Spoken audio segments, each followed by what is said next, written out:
Good morning. So this is day 6 of the outbreak that's been happening. So where am I right now? I am in Lyle Bay in Wellington, and so the airport is just over there. Kind of flies in, and although there's not really many airplanes right now since they're all kind of grounded. So with the ban flying everywhere. So so what's been happening? What's the recap? Statements first is no more giving hugs and cuddles to grandma. So crackdown on that one. That self-isolation is serious, and you need to take it serious. Children and young adults are high carriers for this, and so high chance of passing it on to elderly and to older individuals. And so it's quite worrisome. So make sure that they're in self-isolation or self-quarantine or just social distancing away from everybody. So what's been happening in the supermarkets? So they have been cracking down on the panic buying. So we've been seeing places saying, okay, you can buy one for such and such price, but then but if you want more, it's going to be another $100 for that one product. And so they're putting limits on it, which is good. It needs to happen for these circumstances that are going on. There are now 39 cases in New Zealand, with 11 more from the day before. The Air New Zealand looking to saying how this thing's going forward is that they're just going to be a smaller organization and company. So they were able to get a bailout from the government to help support them. At the same time, New Zealand is working with Air New Zealand to bring those planes that they have to kiwis that are trapped internationally to bring them home. So it's a good effort for them trying to do what they can, because there's a number of them, like there's a group in Peru that is completely stranded and just want to get back. And so I'm really glad that our government's trying to do this to help those individuals. So the universities, Auckland University and Massey University, has pretty much closed. But they're still open, but they've stopped all face-to-face teaching. Everything's done online, and I suspect that Victoria University is going to do the same, and I believe Dunedin or Central Otago is also going through this. So it's just day by day. I was at Victoria University yesterday, and there were some meetings, and the amount of people there have just dropped significantly. Where the week before, everywhere, there's so much social activity happening. It was great. Had a nice lunch there, but it's just stark contrast, really. It's shocking, but yeah, you see here, look at all these people, like with their dogs. This is a dog exercise area, but there's just tons of people down there, and look at all those. I don't know if you can see them.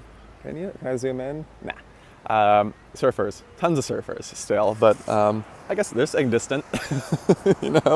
I do wonder about the dogs though, because their dogs are now picking up and contracting coronavirus, and one has died recently. So we'll see how that goes. It's not good, and if it's transmittable between humans and dogs. So it's a good thing I don't have one currently. I would like one, but not now. Not currently at the moment. So in the future. What else? So I have this note. Look at this. I have all these notes that I'm following here. I just keep it daily, up to date. Seeing what's kind of going on. So I'm just rolling with this. So this cruise ship was going from New Zealand to Sydney, and so now there are 56 kiwis that has possibly been in contact with coronavirus. There was 4 people on the ship that did test positive for that. So cruise ships, done with those. But yeah, so they're going to be. So now it's like they've already come back to New Zealand, and they've already been interacting with individuals, and so getting in contact and stopping any possible spread. Get them into self-isolation and talk to anybody else who is in contact. New Zealand is, because it's so small, it does spread really quickly for who we connect with and communicate with, and so it makes a difference. It's quick, but it still hasn't been, spread through social gatherings, really. It's just kind of ones that have been coming into the country from abroad. So that's a good side of it.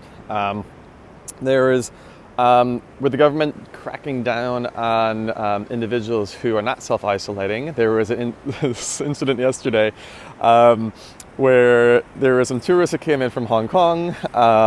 They went down to Fox Glacier in the South Island and took a helicopter up to go see the glacier. And the guys were like, "Oh yeah, where did you come from?" It's like, "Oh yeah, Hong Kong." It's like, "Oh, how long have you been in the country for?" It's like, "Oh, 2 days." It's like, right? Red flag. Kept on talking to them and realizing, yeah, they didn't take it serious, the self-isolation. So instead of flying him over the glacier, he just flew him right to the police station. And so now there they go, being deported. So see ya. Don't take that shit here. So yeah, and then people are kind of going crazy at the hospitals. We know that people are stealing medical grade hand sanitizers from the hospitals, going online and selling it on TradeMe, which is equivalent of, what do you call it in America? It's the auction sites, anyway. Sorry, mind blank. I've been living here for a while, so. But yeah, they're selling it on TradeMe for people to have. And so that's trying to be cracked down. But who goes into the hospitals and steals medical grade sanitizers and has the audacity to put it up online? Honestly, what are you thinking? I'm in a small country, we're gonna figure shit out. So, can I swear on this? I don't know. We'll see. We'll see what YouTube does. I don't think so, but maybe I can bleep it. We'll see what happens. And so, so I personally am interacting. So I went around yesterday. I feel like the pressure has gone up significantly in terms of what to get done. I have so many projects on the side, and I'm trying to smash them out, but I just don't have any downtime. I just have none. I don't have time for myself, really. And it's the anxiety is there, the headaches are there, the time frame, because I'm trying to stay 2 steps ahead, because I see things for flaws in the systems and food distribution systems, and I try to do something about it because people react, and I'm trying to be proactive and I'm trying to do something about it. So I've been meeting with all these organizations, running around to do something about this. And but even then, my own personal stuff, I got a battery for my van, and just in case I do have to go in self-isolation. So I have power. Just things I need to get done in case something happens. When shopping yesterday, I kind of did the panic buying, but I was like, the cans are only $1 each, so I'm like, so, hey, Pupster. Hi.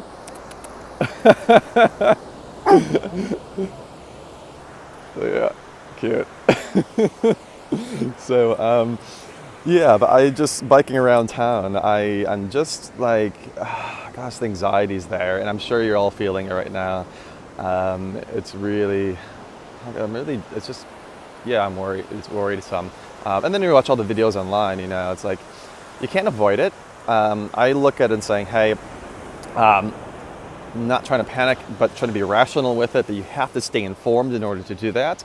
People will watch the videos and start worrying about things because they don't feel like they can do anything about it. It's more of how do you take that anxiety and frustration and turn it into, positive action to make a difference. But and preparing yourself for it. You can't just be willy-nilly, otherwise you're going to get screwed. So I just try to think how to do that within my work. I'm like, do I feel comfortable handling people's money? Nope. Am I going to say something about it? Yep. I'm not going to do that. Put me somewhere else. I don't want to interact with people. So because we have to do these sorts of things. So so that is a day. So